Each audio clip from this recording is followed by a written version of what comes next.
Serodos imunisasi adalah kondisi di mana seorang anak tidak sama sekali mendapatkan imunisasi dasar. Ini adalah tantangan kita selaku TPK, sehingga hari ini kita berkumpul di tempat ini untuk melihat bagaimana tantangan ini kita bisa hadapi, karena ini yang menyebabkan tingginya angka kematian dan angka kesakitan pada anak. Hal ini disebabkan karena masih ada keluarga yang kemungkinan besar karena informasi, karena ketakutan, karena stigma atau akses, sehingga mereka tidak membawa anak-anak mereka ke posyandu untuk diimunisasi. Sehingga disinilah peran TPK menjadi sangat penting. Tidak hanya sebagai penyampai informasi dan tetapi juga sebagai pendengar, pendamping dan jembatan kepercayaan antara layanan kesehatan dan masyarakat. Dan pendekatan yang paling efektif untuk menjangkau keluarga-keluarga ini adalah melalui komunikasi antar pribadi. Komunikasi yang tulus, empatik, dan berbasis pada relasi yang kuat. Bapak-bapak dan ibu-ibu yang sama berbahagia, kita ketahui bahwa komunikasi antar pribadi bukan hanya menyampaikan sekedar pesan saja, bukan hanya melalui SMS, bukan hanya melalui WA, tetapi bagaimana kita membangun kedekatan, mengedukasi dengan hati, serta menggali dan memahami kekhawatiran atau alasan di balik penolakan imunisasi.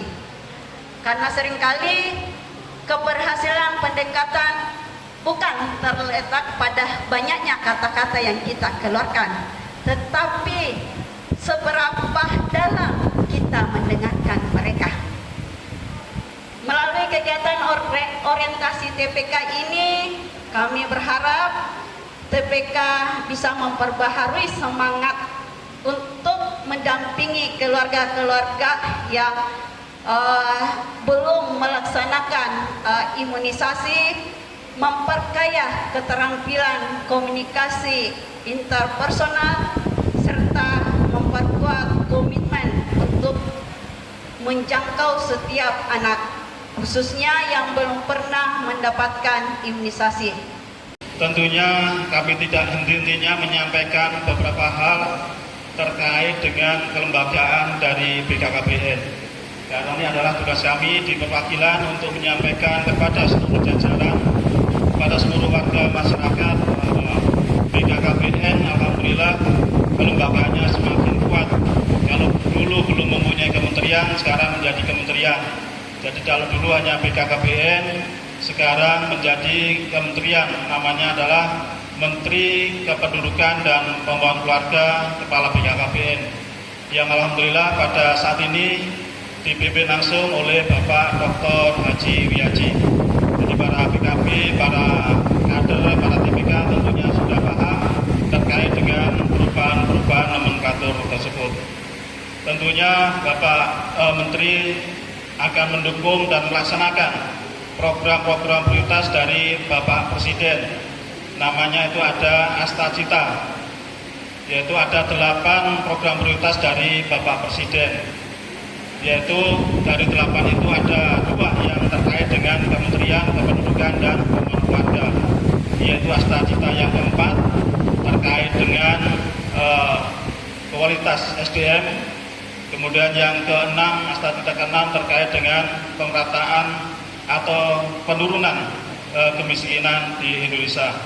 Sesuai dengan visi dari Bapak Presiden, yaitu untuk bersama Indonesia Maju menuju Indonesia Emas 2045 yang sesuai dengan Astacita dari Bapak Presiden. Akan membuat program-program prioritas untuk mendukung Astacita dari Bapak Presiden. Namanya adalah Quick Win atau 5 Quick Win atau 5 program prioritas dari Kementerian Lembaga BKKBN. Ini saya kira juga sudah paham dan tahu karena sudah hampir 1 tahun pelaksanaan Quick Win yang ada di Kementerian Lembaga BKKBN. Yang pertama yaitu terkait dengan program Tamasya, Taman Asuh Sayang Anak. Yang kedua yaitu terkait dengan program Ganti, Gerakan Ayah Terladar Indonesia. Yang ketiga terkait dengan Genting, Gerakan Orang Tua Asuh Cegah Stunting. Yang keempat yaitu program Sidaya, Lansia Budaya. Dan kelima adalah Super App atau konsultasi keluarga. Alhamdulillah dari 5 Quick Win tersebut 4-nya sudah berjalan. Karena 1 Quick Win yaitu Super App ini yang masih dalam proses, mungkin dalam waktu dekat akan di-launching oleh Bapak Menteri. Kami juga mengucapkan terima kasih kepada Kabupaten NTK karena sudah melaksanakan dan mengimplementasikan 4 Quick Win yang ada di Kementerian Lembaga BKKBN. Bapak Ibu yang kami hormati, tentunya program-program prioritas tersebut diantaranya adalah terkait dengan penanganan stunting. Kita ketahui bersama bahwa stunting di Indonesia ini masih cukup tinggi, yaitu hasil survei status gizi Indonesia tahun 2024 Indonesia nasional adalah 19,8%. Kemudian kalau kita lihat di Provinsi Sulawesi Selatan adalah 23,3%. Jadi Sulawesi ini masih cukup tinggi stuntingnya. Belum lagi kalau kita melihat di kabupaten kota. Untuk kabupaten NTK, alhamdulillah juga ada penurunan, walaupun masih tinggi. Jadi tahun 2023 itu sekitar 33%, sekarang turunnya sekitar 4,9%, cukup bagus. Sulsel turunnya hanya sekitar 4,1, sedangkan di NTK turunnya 4,9%. Jadi sekarang NTK posisi stuntingnya adalah sekitar 28,6%. Untuk itulah kenapa kami dari Kementerian Lembaga BKKBN Sulawesi Selatan berupaya beberapa kegiatan bisa kita laksanakan di Kabupaten NTK.